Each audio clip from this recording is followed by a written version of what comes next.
People don't listen to the nuance. People will hear like, oh, TERF, tranny hater, all this other stuff. And I'm okay with that now. And I'd rather be around the women who feel how I feel and who center themselves around the lives of other women and aren't afraid of that. And there's immense power there. And once you're free of trying to be nice and people please, my God, the things you can do.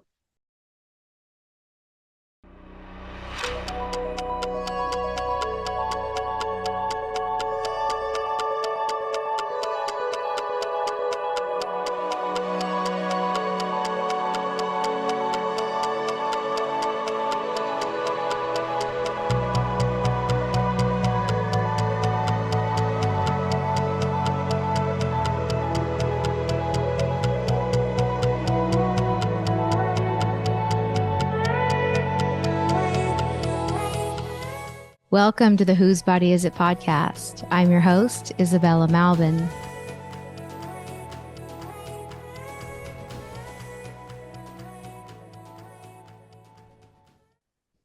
For those who don't know me, I'm a life coach, a hypnotist, a former birth worker, and a former liberal feminist turned radical truth teller.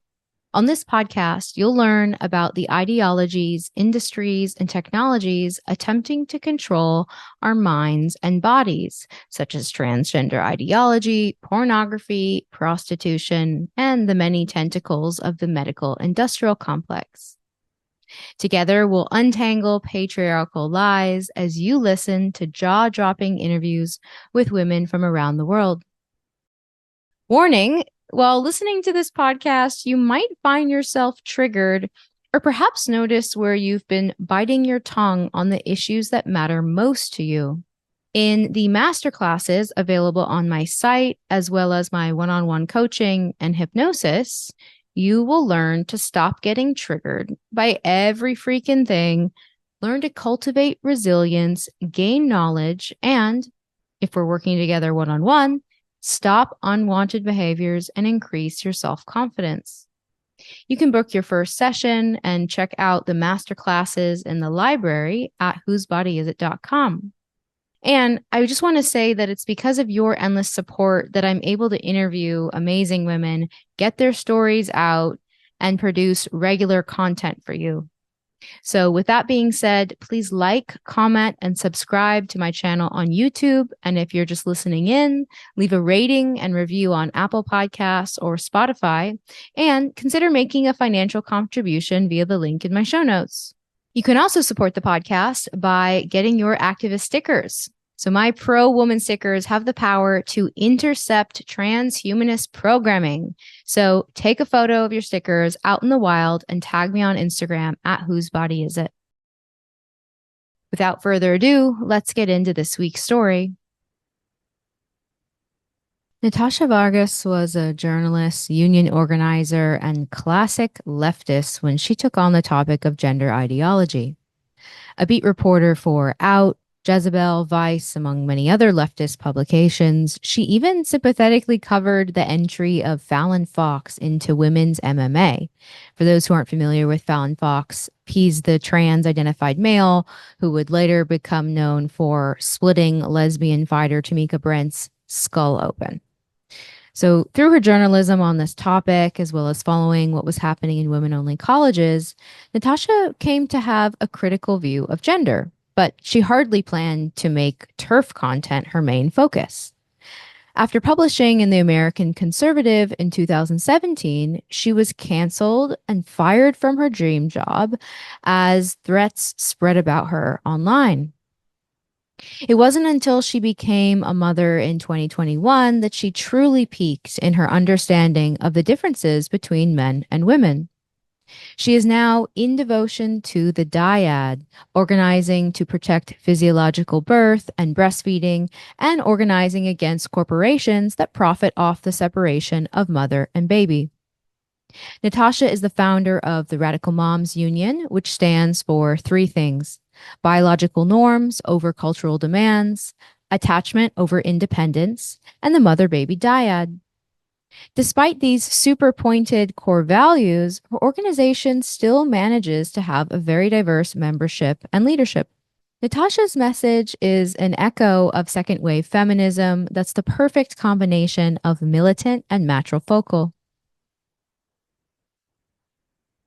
Cool. Natasha, thanks so much for taking the time to talk to me. I'm thrilled to be here. Big fan, longtime fan, first time interviewee. Yay. How did you find my podcast, by the way? Through Instagram, and I believe you were a doula to a lady I follow, Claire, also known as the Primal Dyad. It was the first time I'd heard the term or seen the term dyad. So that like something clicked. I was postpartum, and I was like, this woman is dangerous because so much of this in this space is like inclusive and the like you never know. And Claire had posted a picture that she went to some event, and there was something where they kept talking about bodies in that language, right? It's not women, it's people who have these bodies. And she expressed like sadness over it. And I was like, go on, And so I just started like pulling the thread, and I think I followed you. And then you were just saying all of this stuff that I was like, you can't say that out loud. You're gonna get in so much trouble. But I was just like, she's saying it. She's saying it. This is so cool. And then just like and then that pulling the thread further, you talk to all these other people who say the stuff that my friends and I say to each other, over coffee, that's in our group text, but that to say publicly is, not amongst polite society. So I was like, I wanted to talk to you for a long time, but I was intimidated. And I was like, oh, I'm going to have the group chat conversations out loud. But after, I think it's been a year and a half, almost 2 years. And I was like, now is the time. Wow. Okay. That's so awesome. That's awesome. I love to hear that you found my podcast through Claire. Claire is an amazing woman whose birth I attended in 2018. Yes, 2018. It's my first birth outside the system. Yeah, that I attended, and it was a really wow. It was just an awesome experience all around. This is so funny because you've been a TERF low key, semi low key since 2015. Yeah, I guess so. Yeah. I mean, like, the first time I heard the term TERF, I was in New York. I was among a younger generation of up and coming journalists and bloggers, and was kind of talking my thing. And they're like, oh, so that's just like TERF stuff. And I was like, that's what stuff? And they said, trans exclusionary radical feminist. And I was just like, all right, like whatever this jargon is, because I'm also what I would categorize as like a second wave feminist. And so I was like, okay, this is like the ninth iteration of whatever. And I kind of dismissed it as this silly, hyper academic jargon. Right. I can't even say, like when Dave Chappelle was like Team TERF, I was like, okay, like it's on. We'll just own this. And mostly I kind of bristled at that label because it was no other women were talking to each other like that. Like we weren't calling each other TERFs. It was something that the trans and like woke community, the kind of online discourse was using as a slur.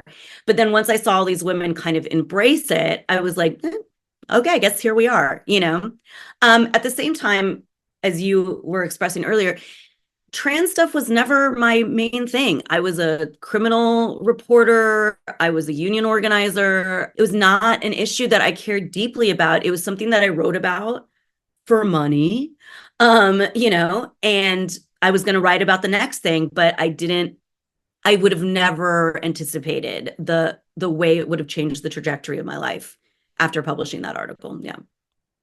So the article that we're referring to was published by the American Conservative in 2017. Yeah, so I started in 2015. Okay. It was like this ongoing thing I'd go to, come back to, and then finally, I think I turned it in before. I remember I think I turned it in before the 2016 election. Then the election happened, and then it came out early 2017. And it's funny because people are like, oh, she published in the American Conservative. And it is from what you would call a traditional old school leftist perspective, a feminist perspective. And I was kind of trotted out as oh, we got somebody from the other team, because I had been working with my editor, who was my editor at The Atlantic when I was publishing there. So he said, I can't remember if it was his idea or my idea, but we were just like, let's talk about this thing. And I wanted to talk about the inherent tension between, kind of old school feminism and trans assimilation is what I called it at the time. And I thought it would piss some people off, but it just hit right when this stuff was kind of exploding. And it imploded my life in a lot of ways. So yeah, I don't think I would have, I don't know if I would have published it, only because, like, again, it was not my life's work. And what was interesting is right before all this, I was a beat reporter for The Advocate and Out magazine, where I would cover trans sports people. My first piece was I got sent to Florida to write about Fallon Fox, who was the first male to female MMA fighter. And I was totally team Fallon Fox. I was like, oh, look at this underdog. And I remember, yeah. And I remember at the fight, and it was just as a journalist, it was such a great story. It was like, here's this kind of hot shit black MMA fighter embraced by all these big white boy boxing coaches out of Illinois, who are like, oh, I think Fallon might be a dude, but whatever, and I was like, aren't they so open-hearted? Like, and I remember, like, at the time, this is how, like, I referred to Joe Rogan in the article, not as a podcaster, but it's just like as an MMA color commentator. Like, he wasn't a thing. And I cast him as the heavy. I was like, this dude is saying, XYZ, that this person shouldn't be allowed. And I show up to the fight, and they show like a little clip at the beginning, because originally Fallon did not disclose that Fallon was a dude, And so at the fight, they start booing, and I'm outraged. I'm like, oh, how could they boo this person? And the opponent played Dude Looks Like a Lady as her come on song. And I was like, oh my God. And I thought that was such a horrible act. And then she got the shit beaten out of her by Fallon Fox. Is this like the really famous one where her like skull was like fractured? I don't think there so. were probably multiple. I mean, like any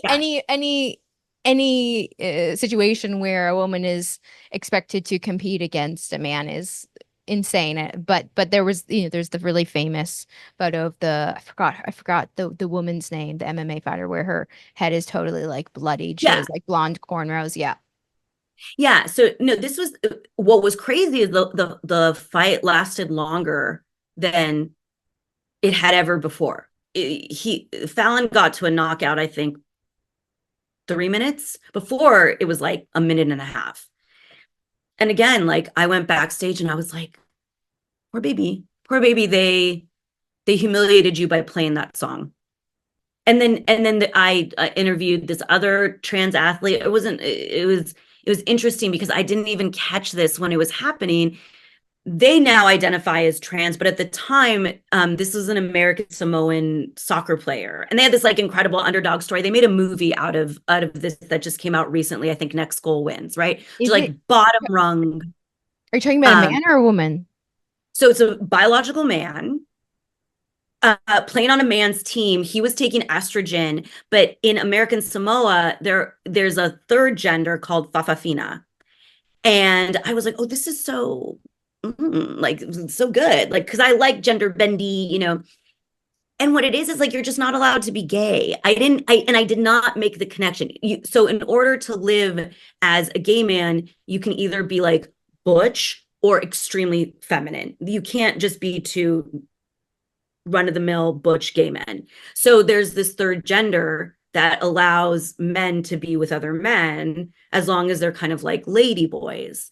So he was a fafafina, and he had stopped taking estrogen in order to like compete on his team. And I went to Hawaii and interviewed him, and I was like, this is so amazing. So anyways, that was my background. And I still felt like when at the time when I wrote this article, I still felt like that's okay. Like if you guys want to do that stuff, that's fine, but like you're talking about all these other things that just don't make sense. And that's fine too. You guys can have your movement over there. I just think at the time I was like, it just needs to be decoupled from feminism, because feminism is something entirely different. It's all biology. It's childbirth, it's abortion, it's rape, it's the domination of women by a physically stronger sex.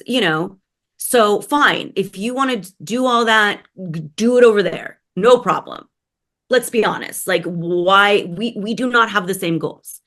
I've now since revised that view, but that was my position at the time, was like, because also nobody was even talking about kids at the time either. I thought it was spicy. I didn't think it would be like a thought crime. Yeah. Totally. So before we get into like your life imploding after the article was published, would you get into the what I think most women are familiar with at this point, but can you just get into a bit more detail, especially because you cover it so wonderfully in your piece, the vagina monologues, Mount Mount Holyoke Holyoke. scandal. Yes. So when I started this piece, I was looking for something that kind of captured the insanity of this moment, or what was starting to be this moment. Because again, like this was 2015, like, so it was happening on college campuses, right? But I don't think like J.K. Rowling was tweeting about it or anything like that. And I understood it, like I said, from that person who was like, who said TERF. This is a girl who, by the way, has now since transitioned, I just found out. She had like Joan Didion tattoos and had done heroin. So I was like, okay, this is like a very kind of rarefied thing that's happening on college campuses. That's kind of how I was looking at it. So at Mount Holyoke, which is an all-female private college, I believe it might be part of the Seven Sisters, it was kind of a tradition that every year they would put on the vagina monologues. And I went to see the vagina monologues with my mother when I was like 17. And it was a really great experience, and it was like women saying like, what do you think your vagina tastes like? What do you think it sounds like? What does it want to say to you? And then, it was like, and it's also just like such theater. It's like the monologue from a vagina that was molested, the monologue from a virgin vagina, so it was, but it was great. It's great. And it was great to see with my mother. So of course, like what a great tradition, like all these, college girls talk about their vaginas. Well, that is not inclusive. And somehow there was a movement that got started around like, this is too reductionist. You can't do it. A vagina is not what makes a woman. And even Eve Ensler, the writer of this, said, I want to be clear, I never thought a vagina is what belongs only to a woman. I was like, what are you talking about? And so they celebrated shutting it down. We will no longer take part in this. And then around that same time, they also said, we are no longer a single sex campus. Like, we are here for people who identify as women. And again, I thought this was just like the rarefied college antics of, the elite learning class, where like your whole day is spent in abstraction. Your whole day is spent, diddling yourself around identity. I did not think it would penetrate so far in. So yeah, they shut down the vagina monologues. Eve Ensler, the author, was like, oh, that was the right thing to do. When they made the announcement, and what's even crazier is like the college bureaucrats. So when they interviewed them, and they were like, we are letting in people who identify as women. And of course, there are some radical feminists who don't agree with that decision. And it was like, how did a college administration like go? Usually the college administration is not to the left, so to speak, of the general population. They're bureaucrats, but they had embraced all of this, and I have my own analysis as to why so many nonprofits and so many of these organizations have been captured by this. I think it's fear. You just don't want to be uncool. So that was my little vignette describing the kind of insanity. Also, because I was also thinking about the American conservative reader being like, wait, what? Because I think they would say like the vagina monologues, that's too shocking. Like that's too racy. And no, that's not the problem. It's too boomer. So wild, so wild. And as far as I understand, Eve Ensler is like doubled down as like Yes, a tranny lover, yes. That's right. That's female right. eraser, tranny lover. Yeah. Yeah, Wow. Yeah, and just like as you mentioned, like her being like self-flagellating to be like, yes, take my program off the roster. Like there yeah. could How dare possibly I? Yeah. any value of what I've created, and like trannies first, always trannies first. Well, and also it's just like, what about the girls who wanted to talk about their vaginas? Yes. Okay, let's concede. There may be a couple people in the audience who don't have vaginas or have vaginas and aren't women. Whatever. I don't even, but the vast majority of people at that campus are women with vaginas who, may want to talk about this, may want to see this, but because that is could potentially feel exclusionary, no, shut it down. I mean, it's absurd. It's like Yeah. And absolutely absurd. you expand Yeah. on in your article is like it's they're really incompatible. Like you run up against a fork in the road where you Yes. really do have to choose because trans ideology is incompatible with reality. So you're either centering delusion or facts and logic. Like it's really that simple. And so yeah, you point to like the loss of common sense. And there was one thing I wrote down. Exclusion. You write, exclusion is the price of militancy and often the root of its success. So you're making a case for feminism essentially, or any movement, which is like Yeah. the more pointed the cause is, the more we achieve, which is like everybody knows to be true, and why the trans supremacists have doubled down so far, and like in their narcissistic like tantrums, like tend to get what they want in a institutional like corporatist setting. Go ahead. Well, so where that comes from for me is not even like a that's not theoretical. That is a lived experience. I've had two jobs my entire life. I've been a union organizer and a journalist, right? So just to credential myself, I'm a woman of color, as they say. I'm a 20-year union organizer, and I organized other women of color largely in for-profit healthcare settings. I organized nurses, from janitors to nurses, and my job was to say, do you want to go from union to non-union? Do you want to have collective bargaining rights?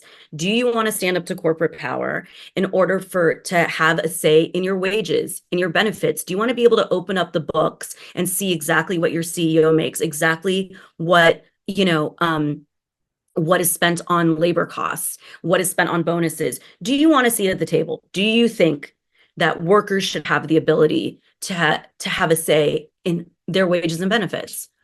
Which, look, I was a good little leftist socialist growing up. To me, this was the opportunity to be a professional revolutionary, right? Within the confines of capitalism.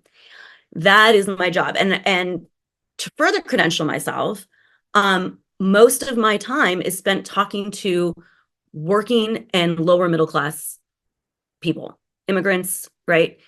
And there are like clinical lab scientists and there are nurses, but by and large, these are people that change bedpans. Okay. So I've been engaged in the real work of organizing. And when we go and sit down with a gigantic for profit healthcare conglomerate that actually operates more like a hedge fund than it does any sort of medical practitioner. We don't come in and say, where do you stand on Gaza? What's your position on this? We talk about 25 cents at a time. We go on strike for one change in a pension plan because it's like, what is going to do the most amount of good for the most amount of people? And usually there's very few issues that are like that. And so you don't have to have this gigantic, correct on everything. The politics within a union, right? I was organizing in Central California, and the two leaders, one was a Trump supporting respiratory therapist, and one was an illegal migrant from Guatemala. And their thing was, we're not the boss. We're not a for-profit corporation. Let's take them on, right? So when you get into all this identity and all these other small issues and who's politically pure, you lose, right? And so that, when I say that, it's real. And it also, history demonstrates it. You can take it from gay marriage, right? We want to get married. That was it. That was it. That was the whole thing. They got it, right? To women's voting, to whatever. All the great social movements have been largely, coalesced around a single issue. Because then you can have discipline, then you can exclude, then you can say, this isn't our issue. That isn't aligned with us. You build coalitions, but you build them around an issue. So the irony that choked me after this article came out was how much I was condemned by people who don't do this sort of work, who've never knocked on a door to talk to somebody about their workplace, who don't interact with people outside of the kind of Twitter groupthink hive, and also who espouse the incredible rarity and beauty of women of color and how oppressed they've been. And I was like, well, I mean, hello. And none of that. And I was also taught that part of being a feminist is you have to listen to women. Women are allowed to have these conversations out loud. And I learned that I was not, particularly by men. It was a lot of men telling me to shut up. They were wearing skirts, but the level of insane vitriol was nuts. And again, based in just this kind of abstract cloud of theory. And I don't think we mentioned it earlier, but you've been published in the New York Times, Vice, Jezebel. I used to love Jezebel so much. It was I know. And Vice. And I rarely read your stuff. Actually, I was going through your archive on Vice, and it was the most liberal feminist yeah things ever, which I totally was eating up. Just every lib fem has had has read many Vice articles. So these were these were your colleague. I'm assuming that it was there were AGPs, there were maybe former colleagues, maybe people from university. Yeah, so here's what's interesting. When this piece came out, right? Because I think what was so startling about the piece was that at the end I say, okay, let's concede all of it. Have whatever you want. Have the driver's license, have the women's spaces, have all this, have all that. But so what? At the end, and I say that trans assimilation is ultimately actually a very conservative and very individualistic social movement. At the end, it's the opposite. It's not the most amount of good for the most amount of people. It's one person's genitals, one person's ability to dress how they want, right? And whatever happened to the big leftist project of income redistribution, social wealth, creating a big enough social safety net so everybody why have we that was a good project. We've had some success, but why did we all abandon it, and why did this become the litmus test, right? And as an organizer and as an avowed, like I believe in like the kind of European model of a strong social safety net of nationalized giant corporations. Like I think that's good. There was all this chatter right after it came out where it was like one of the hard left magazines, like Jacobin, was like, are we all secretly in agreement with this article today? And of course, the person who sent that took it down. I got countless DMs being like, I can't believe you said it. You're right. I don't know if people would feel that same way now because the culture has been so saturated. But there was this like 20-minute to an hour moment where everybody was like, she said it. She said it. Like, because usually by this point, the only people who are saying anything against trans stuff are right-wing religious folks. And it still is so upsetting there's a vacuum, right? Like, and that's also why I was so attracted to you, is it's like there isn't like we can't leave this to Candace Owens. You know what I'm saying? Like she doesn't represent so much of how so many women feel.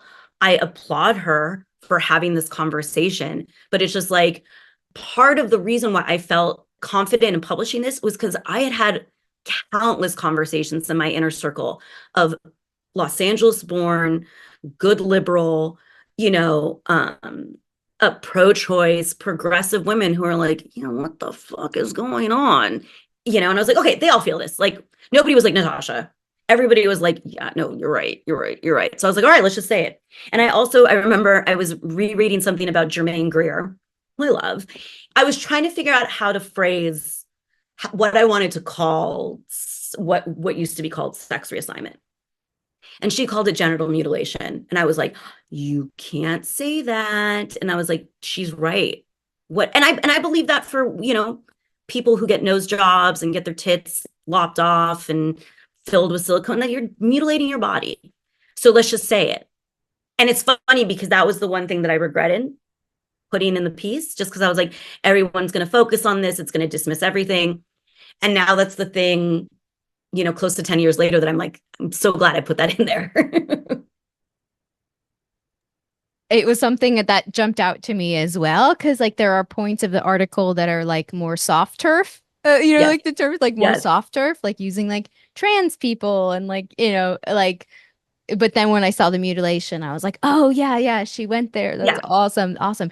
So, okay, so that's awesome. It just feels like a real hero's journey, for like Yeah. all your friends to be like, do it, and like for you to feel Yeah. confident enough to do it. Because it was early. Like I didn't peak, I think till 2018, 2018, like just after, yeah, it was about 2018, 2019. I think I was like fully peaked. Yeah, just like the timeline of holding all this information, like just, and I think anyone who's a regular listener knows that like at that time to publish something like that was like really super brave.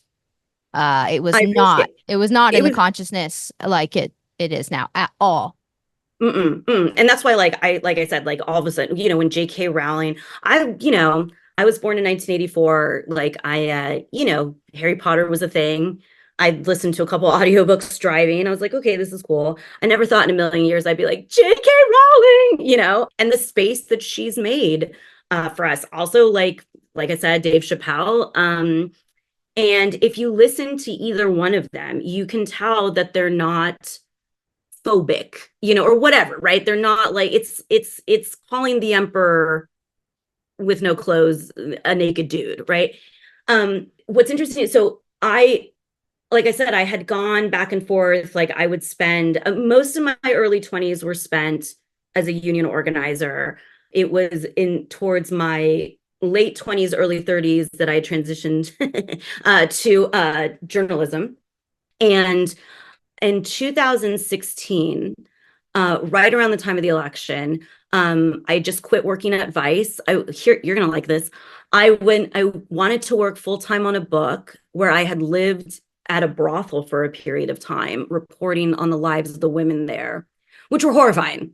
And that also kind of put me more on a radical stance.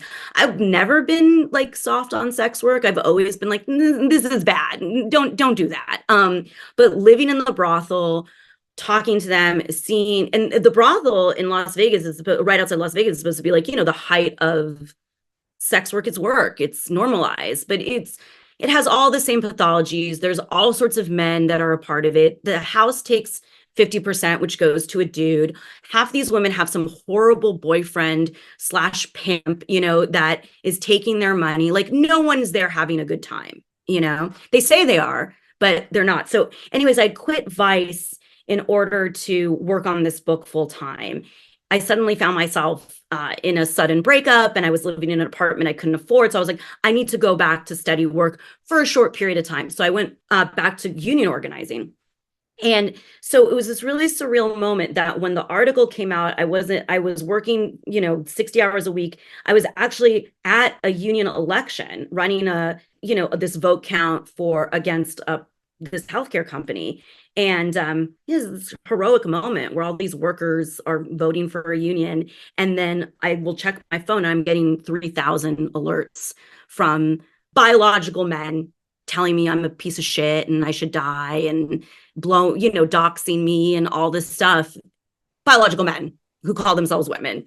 Trans men, women who this is not a thing, like they get a little disappointed, they get a little hurt. I got kicked out of a wedding because of this.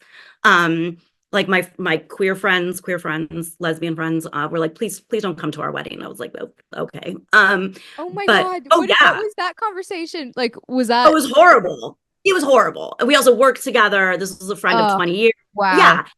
So here's why I bring all this up.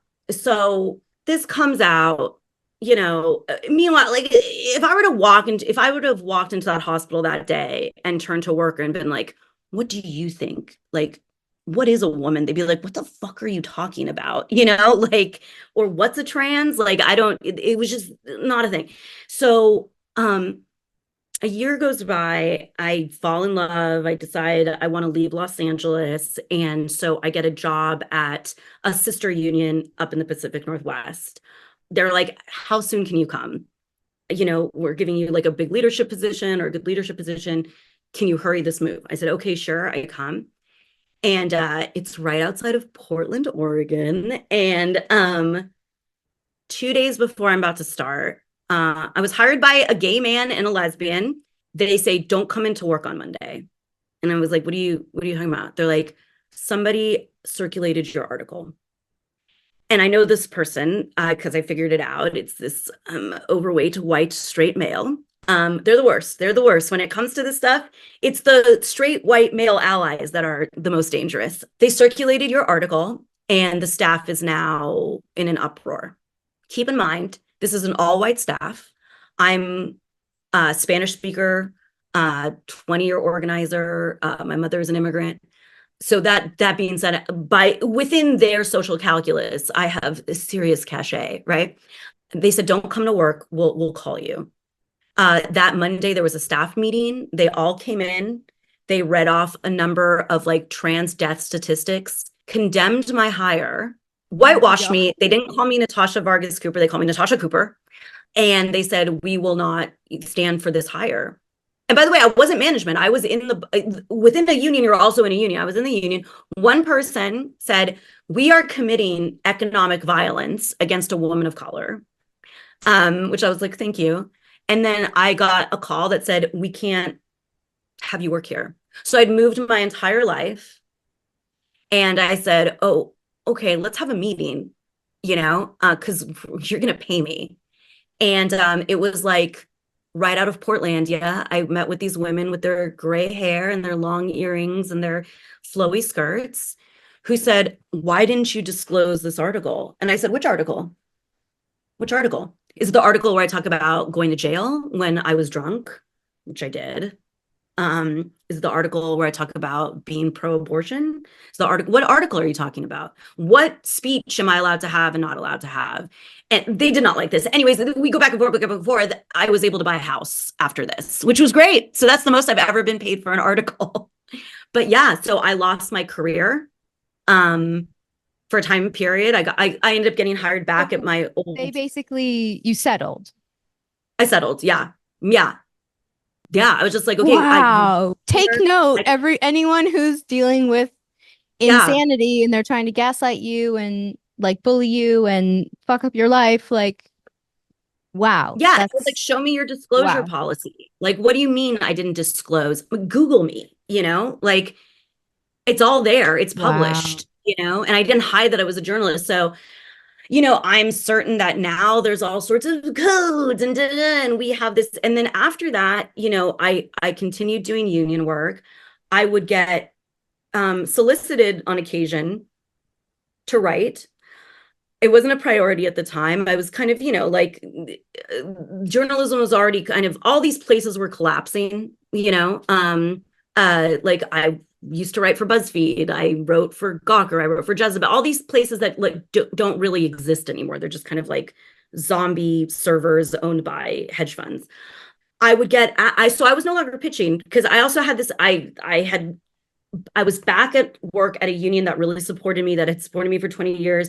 I was doing good work. I was like, this is what I want to be doing now. The culture had shifted in this way that I wasn't interested in competing with. And because at that point it was either like, okay, now I have to double down. Now I have to be the public turf. Like if no one is going to publish me unless Right. I'm publishing about this. And I didn't feel this wasn't my issue at the time. So then I would get solicited to write stuff. And then I'd say, okay, sure, like I'll use the extra $500. And somewhere along the way, somebody would say, she's this person, and they would rescind the article. They'd say, never mind, and pay me a kill fee. To the point where when somebody would reach out and ask, I'd say, Google me and then let me know if you want to do it. And they were like, you're right, never mind. So it is incredible that I had this other career that was fulfilling, that was meaningful, that was well paying, that I could fall back on. And when people say that like cancel culture isn't real, fuck off. Like it absolutely is real. Yeah, of course, Dave Chappelle's going to be fine. J.K. Rowling's going to be fine. But like there's so many women that I know whose lives have been upended by just talking about this stuff in public, and I have to give credit to one of the gay men who hired me because he was really, really great. And he said, why isn't she allowed to talk about her identity in public and work through it? Like, that's all this is, you Mm. know? And he backed me and he quit. And after all this, so yeah, it was like, so when you talk about being peak trans, this radicalized me. I was like, okay, like, let's have this conversation. It was this crucible that I went through that it was insane, and the level of just hate and my friends who abandoned me was crazy. Wow. And so this was 2017. Yeah. So then, yeah, what projects did you put your energy toward since then? And you are a mother. Yes. Yeah. So Yes. what year did you become a mother?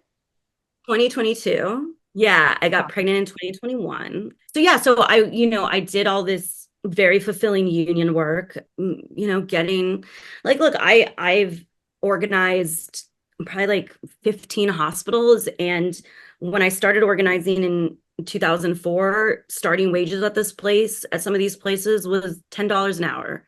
Now, 10 years, like 20 years later, oh my God, 20 years later, it's 18. That's not because of cost of living. That's not because of resolutions that were passed. That's because every 3-4 years, workers were able to negotiate higher wages, right? So I feel good about doing good in the world. My legacy is that it's not winning points among Vassar grads about how dope my think piece was. It's so I did a lot of that, but once I became a mother, everything changed. And probably that is when I reached the ultimate peak of just like really understanding how incredibly different men and women are at our core, and my own experience postpartum. And I had a totally what I call it's just a total goober birth experience. I was just like, okay, like whatever you want to do. Okay, I need a C-section. Okay,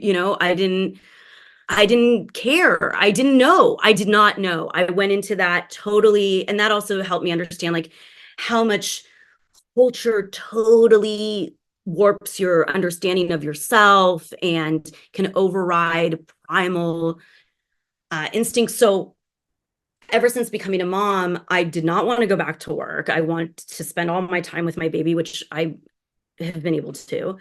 Um, and so what I've poured all this energy into is forming what I call the Radical Moms Union, which is taking my organizing work and my devotion to the dyad. And because I have 20 years of fucking with corporate power, when I was on Instagram all night scrolling breastfeeding videos, see these countless ads for formula. And it was never like, these are the ingredients and da da. It was like, the mental health crisis of women who breastfeed. It was, everything was competing against breastfeeding. Everything was about separating from your baby. And I was like, what the fuck? And at the same time, there's all these giant accounts that are, totally pro dyad, totally pro physiological norms. There's the Free Birth Society. There's all this stuff. And I was like, this is a dream. You guys are already organized. You already have all these followers. Like, we could take these corporations down like this if we all pull in the same direction. So for the last year, that's been a goal of mine, is working with other women to disrupt and take down any corporation that profits off the separation of mother baby. So I've replicated my job without pay, is what I've been doing. I love it so much. Yes. Yay! Yeah, just like you are just like such a wonderful example of someone who, like just like this story, like gets canceled, can either hide away and like become a victim of the culture, or like fucking alchemize and like do awesome shit and partner with other women and just really knowing your geniuses, knowing your talents, knowing your strengths, and just fucking going forward, and not in sacrifice of like you're being with your baby. For me, what you're doing is like doing it all. Like, Yes. I mean, and I'll say like I feel extremely fulfilled. And it's funny because so we have a core group of leaders. There's 7 of us. We're the kind of strategic center of the Radical Moms Union. And every now and then, like somebody will pop up and be like, "Are you an inclusive organization? Are you da da da?" We always use the term women. We always use breastfeeding, of course.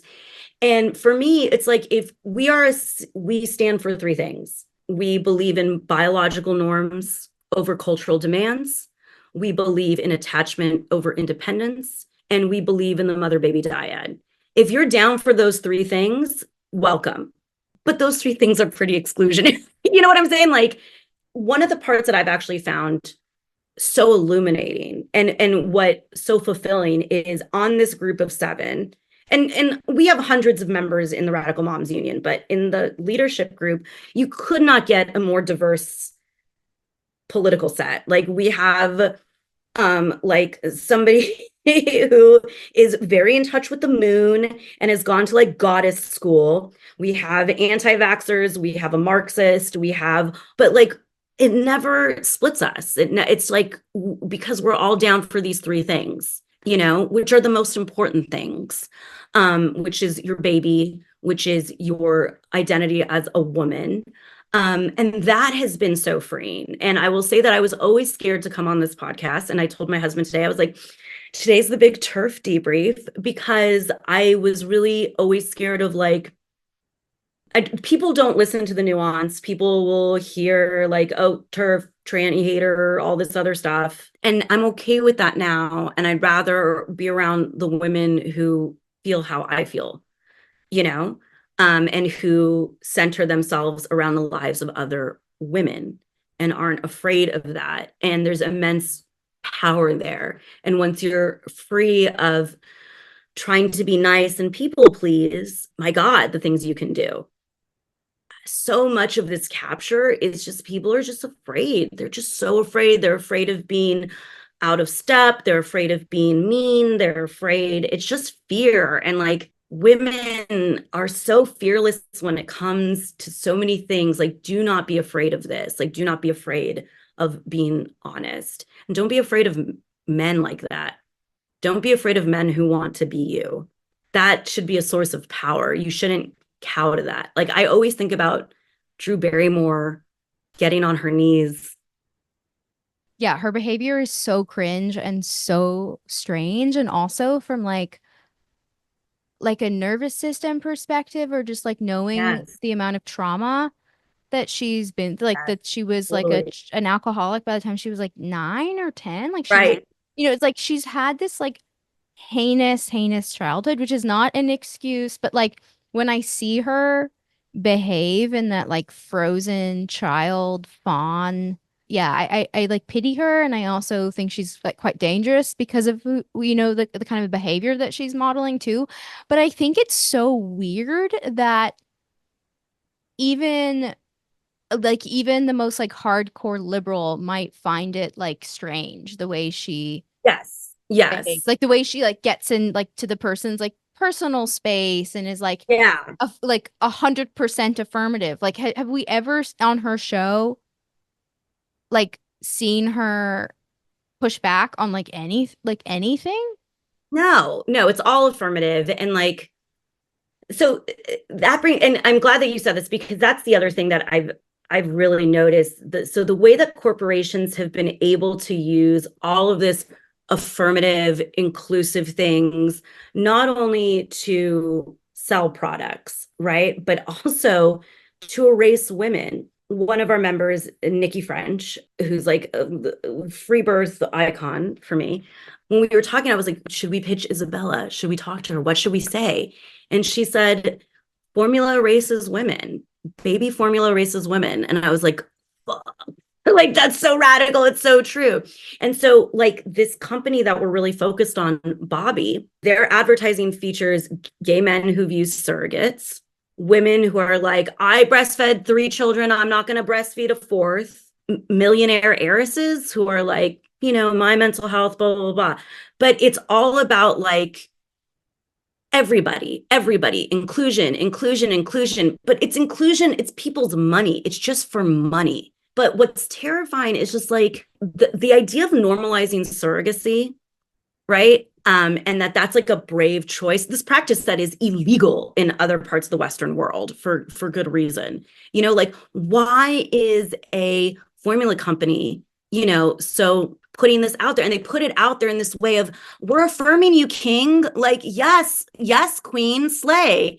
And it's like, this is just a bank. Like, what if Bank of America was talking like that? Would that make you feel empowered? No, but it's because it's in this kind of fake, like, that's the thing, is like, I don't even think it's just fake allyship. It used to be 20 years 30 years ago, like in the early 90s. There's a great book called Nation of Rebels, where and it's about how counterculture, like capitalism became counterculture, right? So it was like, you want to be a rebel, like, buy these Converse. You want to stand out, buy a Volkswagen Bug. Like, you're not like those boomers, you're grunge. And that was the thing. It was like, you are not your parents' generation. And that sold, and that got people to buy stuff. And like, it was the height of grunge and Nirvana and and like, you didn't want to sell out, right? Now that's all transformed into like inclusion. But it's like, make no mistake, it's not because Bank of America or Bobby Formula really gives a shit about gay dads or, trans whatever. It's just money. They just want money. And this is the easiest way. It's the most palatable. And so it trickles down into, you have women doulas, IBCLCs, lactation folks who are like mimicking this language, including everybody. Every choice is a valid choice. It's all valid. It's all valid. Because to say anything else is judgmental or shaming, right? It translates into food culture. No food is bad. You're telling me some shit that's full of red dye and fucking seed oils is a neutral choice to give your child? So anyways, so that Drew Barrymore affirmativeness, affirming everything for everybody is, I think, like the dominant corporate culture,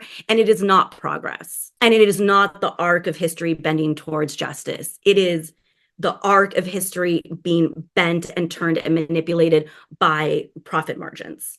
It's chic right now. So that's my Drew Barrymore rant.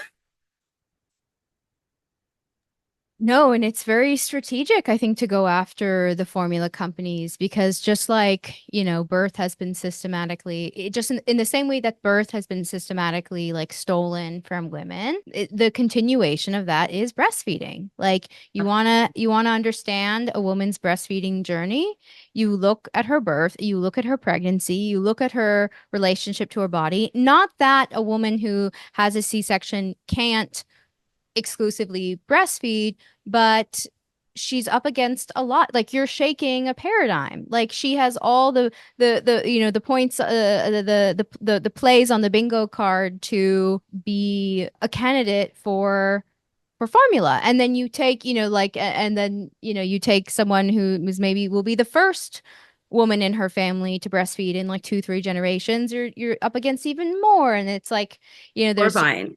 so there's so much there. So I think, yeah, going for the formula companies makes so much sense, and just reminding people, just as like Jennifer Billick reminds us, like it's corporatism. It's just Exactly. corporatism. Like, Yeah, and uh, like you can't mom shame a corporation, and it's not, bottle feeding moms versus breastfeeding moms. It's women versus corporations. It's the yeah. dyad versus capitalism. And I'll just say, like, I my life was changed by accident by an IBCLC. I had a totally traumatic C-section. I had no real insight into breastfeeding. For me, breastfeeding was like, I'll figure that out if I survive my birth. Like, I was so stupid about all of this. And I used to even make this joke. I was like, so I only have my two options are I get disemboweled or I squeeze a watermelon out of a lemon. Like, why hasn't Elon Musk come up with a third option? Am I right, ladies? Like, I was such an asshole. So, anyways, so I have the C-section and I'm totally whacked out on fentanyl. I feel nothing when they show me my baby. I was like, that is baby. I'm in a state of animal terror. My guts are open, right? I tell my husband, go be with the baby. I just need to get sewn up. I get sewn up. I'm still completely dazed and traumatized. And they hand me this little creature, and she latches immediately. And all of a sudden, I turn on and I'm like, this is my daughter. I'm her mother. And my husband has took this video of me, and I look down, I'm in a pool of blood, and I'm like, is that blood? And he's like, I don't know. He's just trying to distract me. And I'm smiling because I don't care. Like, because I'm having this experience. It was breastfeeding that got me through postpartum. I still haven't fully, my body still isn't right after that C-section. And they, of course, gave me formula. They were like, oh, she's lost some weight, da da. I couldn't figure out how to latch very well. So, my nipples were really raw. And so a couple of times in the hospital, I gave her formula. I went home with formula. I had a can of formula show up at my door because of some registry I used before I even gave birth. And I knew instinctually, like, this doesn't feel right. I want to figure out how to not use the formula. My insurance company gave me one free appointment with an IBCLC, lactation counselor.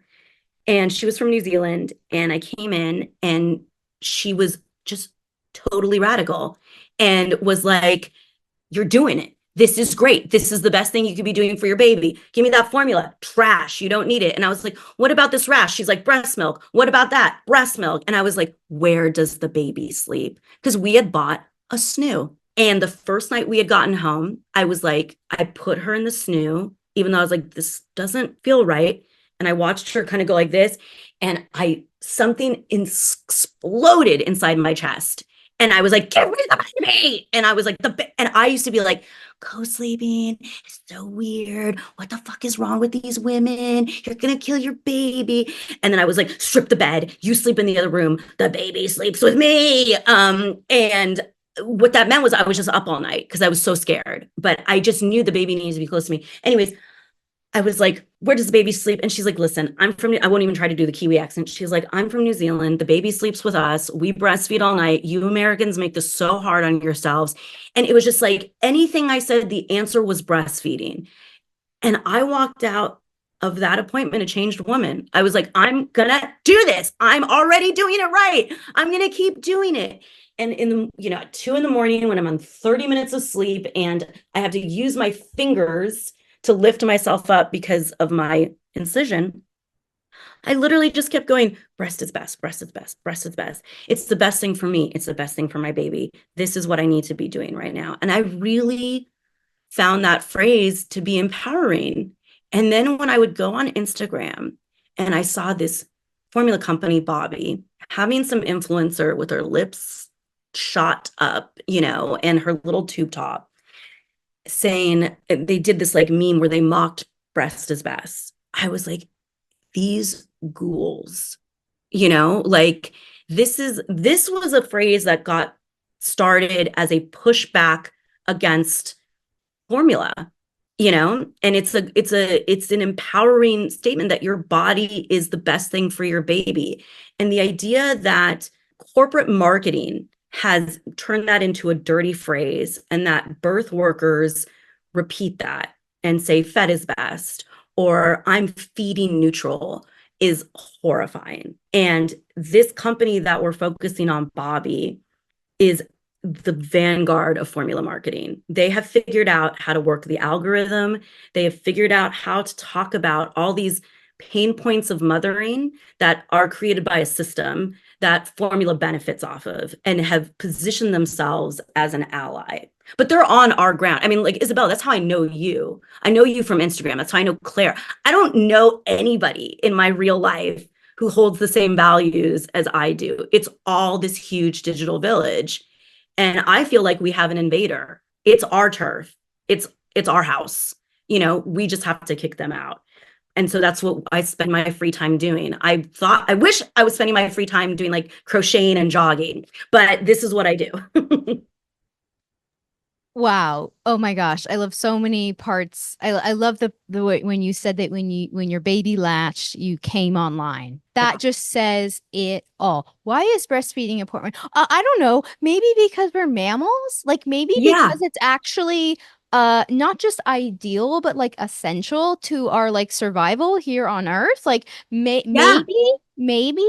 Brett, and the idea that like I'll breastfeed if I can, like not all women can breastfeed. It's like, first of all, if that was actually a thing, our species would not be here. We would have not been able to dominate the planet. Like mammals are like the largest animal group, and it's because we can breastfeed. Also, when you look at other countries like Bangladesh or Norway, take a very poor country and a very rich country, both have 98% breastfeeding rates and over 80% after month 3, which is when we plummet in the US to like below 25%.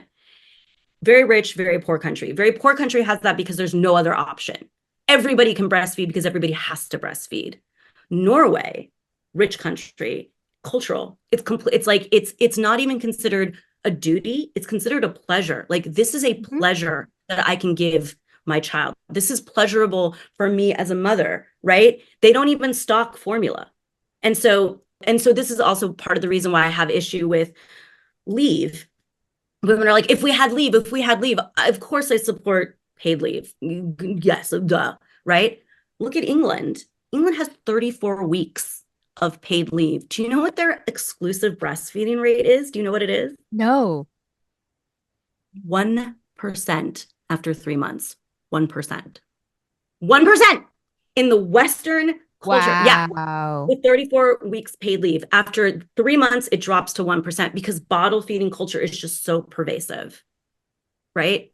And so you have the majority of the culture that doesn't even taste one drop of breast milk, which, by the way, even here in the United States at the nadir of breastfeeding, it right in the mid 60s, only 25% of newborns were breastfed. So 75% of the population never even tried breast milk. And it was simply because women, not the government, not nonprofits, it was because women waged the war, breast is best.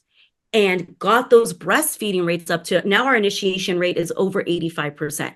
So I bring all this up because it was the IBCLC with me. It was women in the late 60s, early 70s. It's just women. It's when women and mothers decide they want to do something, it gets done, you know? And back to our other discussion about exclusivity is the price of success and militancy.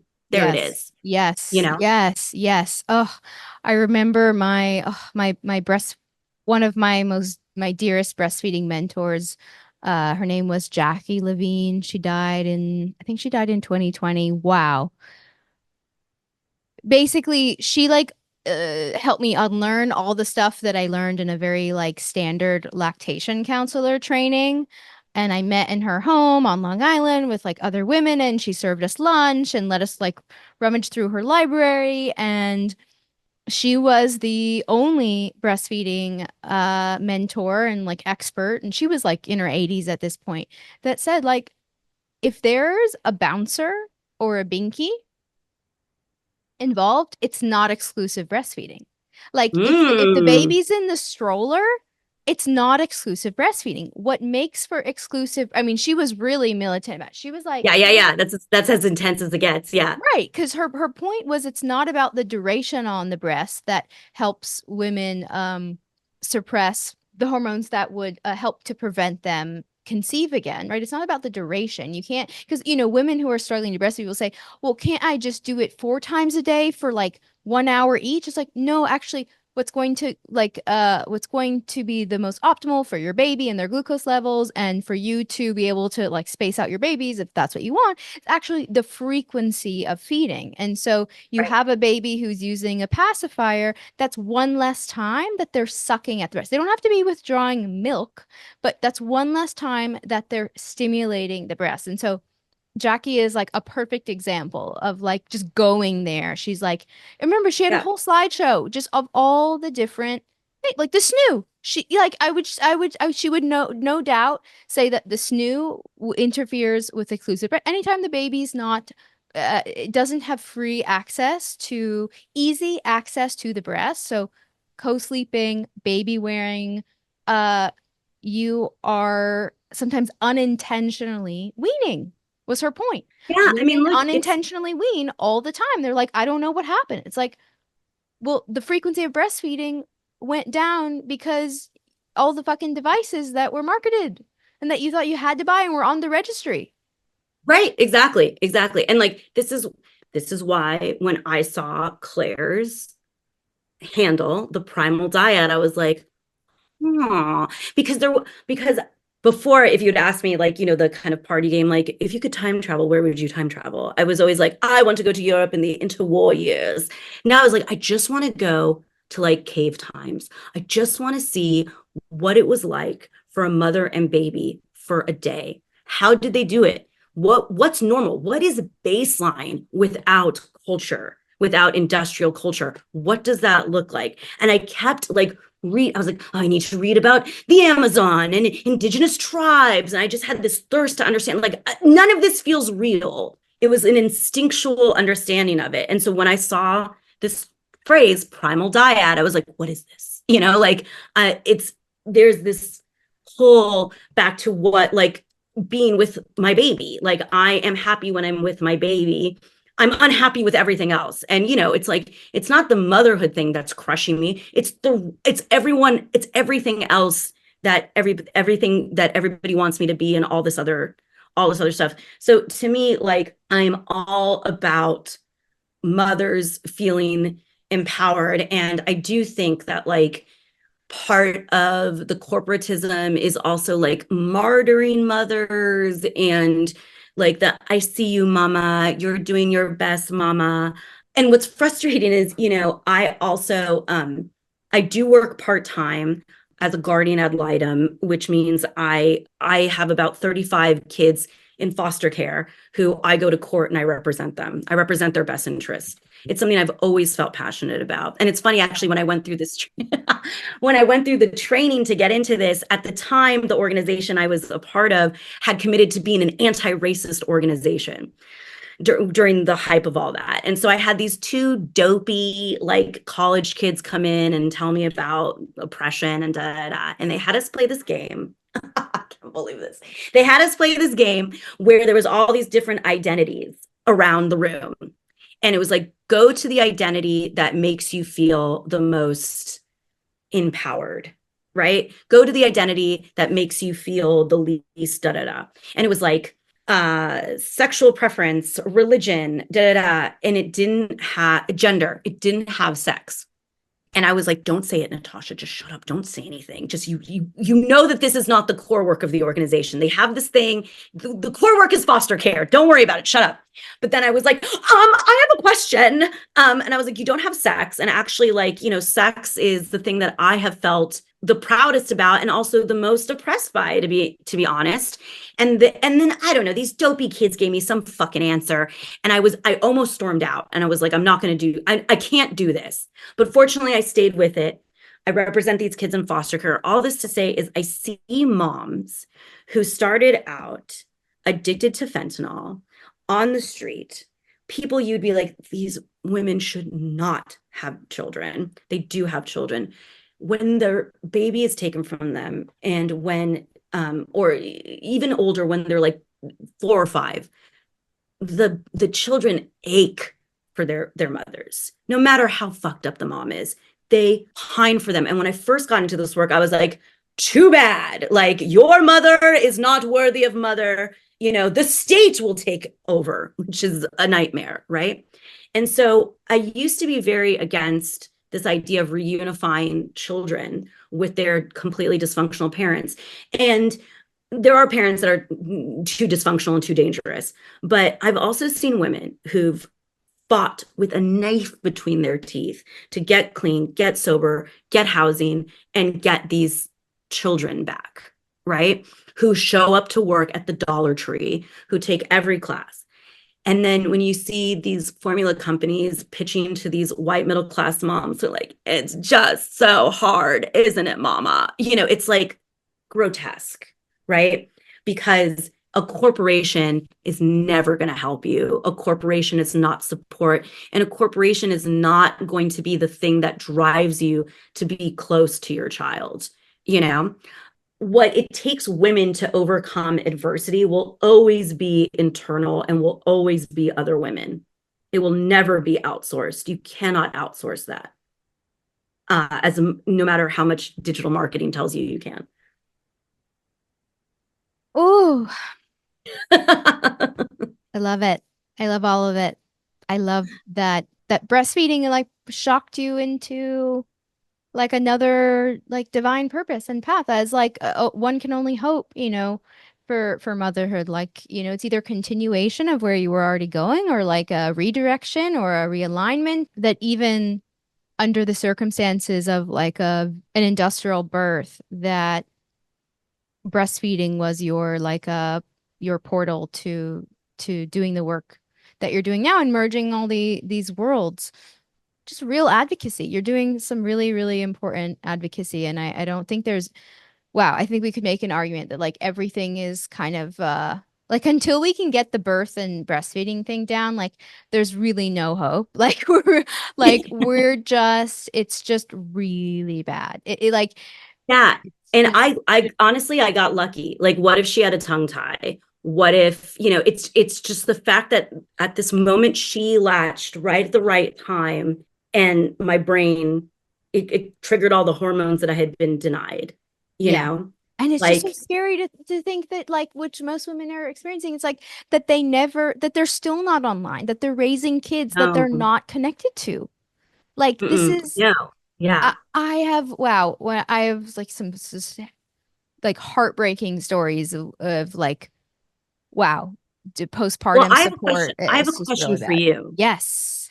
You were a birth worker and you were using the language. You were using chest feeding. You were using All of what it. is this?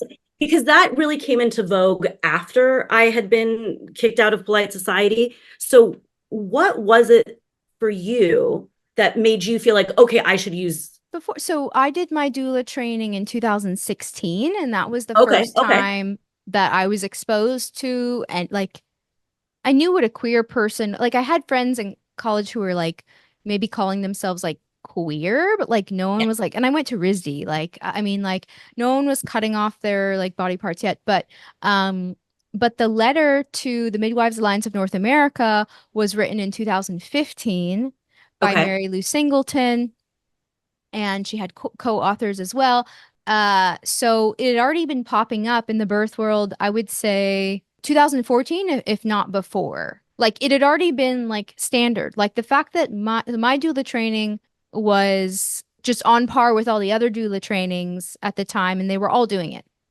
They were all Hmm. doing it. So why did I do it? Because I was like a good liberal and I like wanted to make everyone feel good, and like I wanted to be on like the edge, like as an art student and like aspiring artist, like I just felt like I was like I really prided myself on like always being like on the edge and doing things that were like Yeah. unpredictable or different or like, and I felt like wow, there's this whole like group of minority underserved people, and like how cool that like men can give birth too, and like let's like broaden our scope and our imagination, and like all the postmodernist stuff that I'd been programmed with. Like I remember taking an English literature class at RISD and like reading memoirs. What was his fucking name? It'll come to me. But basically, I read the memoir of the guy that they based Transparent, that TV show. Uh-huh. Yeah, yeah, yeah. I forgot his name. Basically, like it was I had a gay man who was my teacher who I loved, and the entire selection of literature was like tranny shit. I mean, I was just like totally primed for it. Like, and it was I just signed up for like an English literature class. Like, I mean, so I think all of the foundation was there for me, but then it was actually the euphemisms around birth and breastfeeding. It was the euphemistic language around birth that was really important for me to pop before the trans stuff, because I was a hypnobirthing teacher. And in hypnobirthing, they're not afraid to say that there is a hierarchy. Physiological birth is just fucking better. It's Yeah. just better in all the ways, because we're mammals. Mm-hmm. Yes. And so the doula world that I was a part of like really didn't like that. Because belly birth is birth. Belly birth is Drew birth. Barrymore. Drew Barrymore. We got to affirm. We got to affirm. Yes. Yeah. And that was a campaign that was like the Cesarean Awareness Month, that was all like you can choose a C-section, and it's empowerment, and it's your choice, and it's blah blah blah, and it's birth too, and you're no less of a mother, and you're no less this and that. And it's like, but you didn't actually go through the birth portal. Like you grew your baby came out of you, no doubt about it. Like you went through something, but that's just not the definition of birth. Birth. Like Yeah. it's just it's just not it, and that's okay. But let's just be honest, like Yeah. and Let's. how Yeah. It's. infantilizing. It was like so like you kind of alluded to like the infantilizing, like you got this mama, like good. It's like every woman who's had a C-section knows that it's not a vaginal birth, like that there are distinct differences. Just a few differences, just a few differences. So yeah, I went along with it like everyone else. And I think also witnessing so much abuse in birth and just watching doulas like go along with so many other things that we all knew things were bad, but then we're like pretending that they weren't, and like, well, we really shouldn't have an opinion on that because it was her choice. It's like, but that doctor's like a psycho. Like, why would you not tell her that doctor's like a psycho and like likes to fist women? Like, I'm Hmm. female gynecologist, female OBs too. It's like, don't you think she should like maybe know that? Like maybe you Right. can tell Right. her. Right. No, it's Well, not it's your funny. job. I always thought doulas, this is how naive I was, and something that I've really come to understand recently. I thought doulas were the keepers of physiological birth, and that you hired a doula in order to advocate for physiological birth throughout. And a lot of this actually was influenced by me watching Business of Being Born, because when Netflix first started streaming, there was like 30 things, and one of them happened to be Business of Being Born. And so like there was this weird moment like 2008 or 9 where everybody saw it.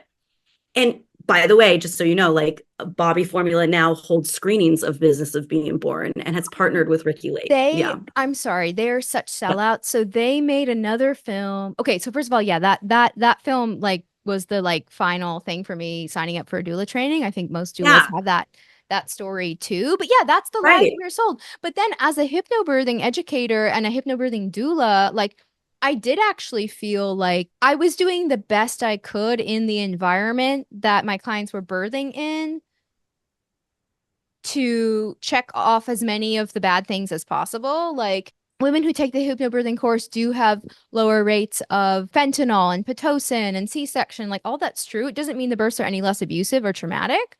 It just means they don't Sure. get all the things. Right. Right. Less Um, boxes of trauma checked. so I would say the only like, yeah, hypnobirthing was maybe the exception where, you know, if you were like hypnobirthing certified, like everyone knew you kind of like were knew that there was a hierarchy and that you had an agenda. Ah, this was really bad. I remember what was really bad in quotes by my doula counterparts I remember them telling me that I was on a slippery slope if I had a specific outcome for my client at her birth. And I'm like, Right. but Okay. she literally hired me like For for that. this So reason. that's what's so fascinating. So, okay. So that's what, so here, the reason why I did not want to hire a doula was because I was like, this is so, I'm just going to use this in 90s parlance. This was so gay. Like I was just like, I was like, first of all, they're like baby witches. Like, where's your credential? Totally, Yeah, totally. right. And so then I was like, I don't want, oh God, I'm so embarrassed. I don't want to inject that level of confrontation because if I'm hiring a doula, she's going to advocate for all this stuff. And that, I don't want to be fighting about it during my birth, which is crazy because apparently being a doula now is just like whatever you want. I mean, I will say that like we align ourselves with radical doulas. What has shocked me is that there's actually a much larger disconnect between being a birth nerd and a boob nerd. It's not like all part of a continuum, right? It's like, oh, baby's out, mama's safe, work here is done.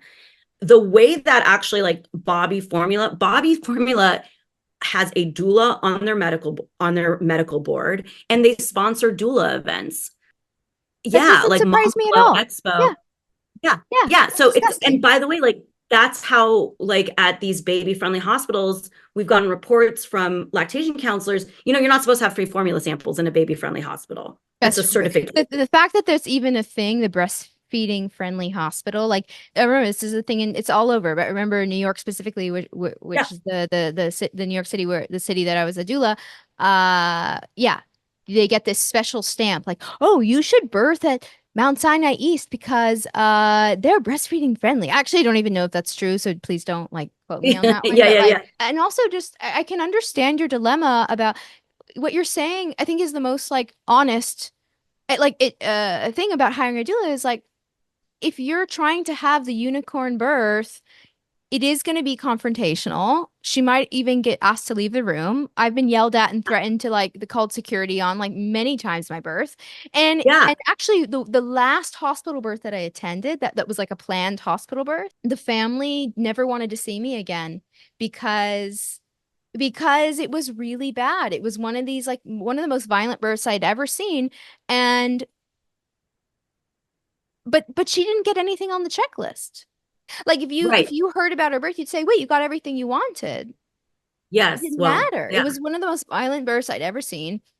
I was advocating for her, and the parents were totally caught. Like, "Oh shit, we hired you to say all these things to help us get all these things that we want, but then this is the result, and now we're miserable. It's bad for you. It's bad for everyone. So now we have to villainize someone." We have to villainize Exactly. someone, and it's not going to be the doctor. It's going to be the stupid little doula who And made here an are, asshole for fighting the us. fight. Yeah. Well, So so yeah, my feeling was like, I know the medical industrial complex is corrupt. I know this is bad for women, but I'm 38. We did 2 rounds of IUI. I don't know if that is how I got pregnant or not. My period disappeared for like 72 days once, to which my doctors were like, whatever. And I was like, oh, okay. Maybe it was the 30 years of hormonal birth control, whatever. Like, all this stuff. So my feeling was like, you can't fight City Hall by yourself. I'm just going to submit to this process. And getting a doula is like getting a lawyer, who's going to say like, this is an injustice, which is crazy. Looking back, I should have had 5 doulas, but a very specific type of doula. And talking about the infantilizing, I remember when they gave me the spinal, I started weeping. One, it was very painful. And all the nurses talk to you like you're a baby. They're like, what's wrong, mama? Are you okay? Mama, why are you Oh crying? This is my almost over. God. Ew, Yeah, and I was I'm just like, getting flashbacks. yeah, you know exactly what it is. Oh, is that little stinker upside down? Because she was Frank Breach. And actually, she had popped my bag. Like I had a scheduled C-section, but her foot came down. Her foot was dangling. And which freaked everybody out. And I remember they were like, Mama, don't be sad, Mama. They're on their phones texting. It's the middle of the night. And the anesthesiologist, this male nurse, was like, she's probably crying because she's lost control of her body. And I was like, and he actually became who I focused on the whole time, because this dude was like a professional. There was no like, Mama, it was like, he's like, this is a routine procedure. I've done over 400 of them. It's very scary, but you're going to get through it. And looking back now, I've been so radicalized. I'd be like, get out of here, you white coat. But at the time, I was like, this is the dude. I'm going to focus on this dude because at least there's this kind of clinical, he understands that we're in a clinical setting, that I'm an adult and I'm getting surgery. Right. Whereas these women are trying to treat me like, hey, mama, it's all normal. It's totally cool. And like this dude, this guy, this blue-eyed man named Matt was the most prominent figure in this birth, because for me, he was going to keep me alive. What a horrible way to give birth, Yeah. Like, yeah. Yeah. And any woman who's like considering, who has an upcoming birth, who's listening to this, who's considering getting a doula, who's planning like an industrial birth, like the question I would have for you is like, why are you going somewhere where you're already planning to fight? Like, yes, yes, it's yes, just, if that doesn't say it all, but I totally hear what you're saying with like this Matt guy. It's like he wasn't trying to make, he was like the most like sounds like, first of all, self-contained and just like right. real brutally like honest person in the not trying to make it anything that it wasn't, No, you know? no. And I was like, and then, as I'm being operated on, the 2 surgeons are gossiping about some other dude who got a DUI. And and this is me. I was like, I made a joke. I was like, it gets a little blue on the night shift, doesn't it? And they're like, and I was like, right, you guys are fucking up my birth, but I need to control the situation. I'm going to make you laugh. It's Ooh, insane. it's survival. You consciously or unconsciously fawned to get through the experience. You probably did the right thing. Like you knew in that moment. It's like, well, what am I gonna do? Think about all the things I hate about it and raise my cortisol even more, Right? or am I gonna Yeah. fucking like get through this less than ideal situation? So we could spend a whole nother episode just talking about all the euphemisms in birth. But you remind me of the another euphemism that helped pique me. All the lying going on in the birth world was the gentle cesarean. I love that. Did you know you can ask for a clear drape and you can bring music and have a playlist? And I don't think they'll allow essential oils, but I could not think of anything less gentle than a clear drape. Like that actually sounds horrifying. So what, a gentle cesarean is a clear drape and then they put the baby on your chest? a gentle cesarean gives you the illusion of control in a major Knife. abdominal surgery. Yeah. The butter knife. Yeah. Yeah. Yeah, no, it's insane. So, okay. Wow, we could do another 10 episodes on all different tangents, which maybe we will, maybe we should. Maybe we will. Yeah. But to close, I want to ask you how women can get involved with the Radical Moms Union. Yes, I'd love to tell you. So we call it our maternal justice cult. So it's very easy. So for instance, August 1st is World Breastfeeding Day. If this episode comes out before then, and this will be our 2nd year that we do a nurse-in on Bobby. This year we're focusing on their investors. Last year it was the boss babes who run it. We demanded that the CEO stop engaging in predatory marketing.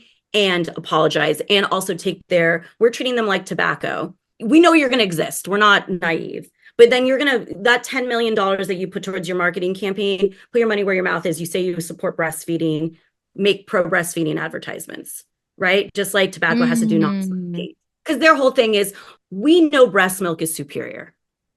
That there's no doubt about that. Breastfeeding, you don't have support, you don't have paid leave, you want to go back to work. We know that you want to exclusively breastfeed, but it's too hard. Why not combo feed? Have the best of both worlds. That's Bobby's pitch. Okay. So this year we decided, all right, these boss, and we've interrupted marketing seminars. We've confronted the CFO, like we go hard. This year we're addressing our nursing to their investors, which, surprise, are all white guys from Silicon Valley, dudes who've never breastfed, dudes who will never breastfeed, and are also banking on women who won't breastfeed. Bobby says that they are a mom-led organization. They're a $142 million startup that is all Silicon Valley money. And you can, in the show links, we talk a lot about it. And you can see the pictures of these men. These are just dorky men taking their picture outside of their office in Palo Alto who fund this predatory marketing, who make money every time a woman quits breastfeeding and picks up a can of Bobby. So our nursing this year is aimed at them. So the easiest way is follow our Instagram. We are always up to hijinks. We tend to have meetings every month, and they're kind of an open house. And I come out of a very specific type of pedagogy of organizing that comes out of the Farm Workers Union, which is, we're not fundraisers. We don't do advertising. We are people power. The only thing we can self-regenerate is people and relationships. So we have a collection of teams. We have a podcast team. We have a content team. We have a public narrative team. We have a radical Black mom team. And we work in those teams to make the changes we want to see. So this is our second year. So we're toddlers in this space, but we're making it happen. So long answer, follow our Instagram, come to one of our meetings.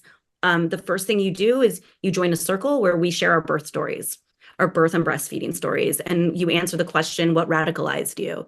And everybody feels good. We like talking about it.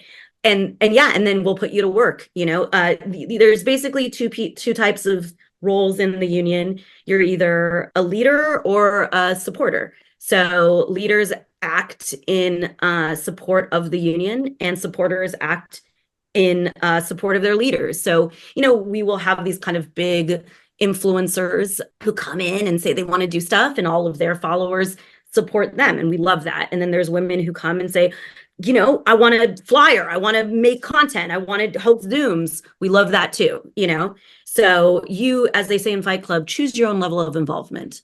We believe that every woman comes to us creative, resourceful, and whole. And it's about harnessing whatever resources you have and want to give. Amazing. Amazing. Thank you so much for doing this work for women worldwide. I so enjoyed this conversation with you, and thank you so much for being a listener and supporter, and for this collab. I really had a wonderful time hearing your story and all your work. This was great. Thank you. Thank you, Natasha. If you enjoyed this episode, please share it with a friend or family member who needs to hear this content. And if you do share it on social media, don't forget to follow and tag me at Whose Body Is It? So until next time.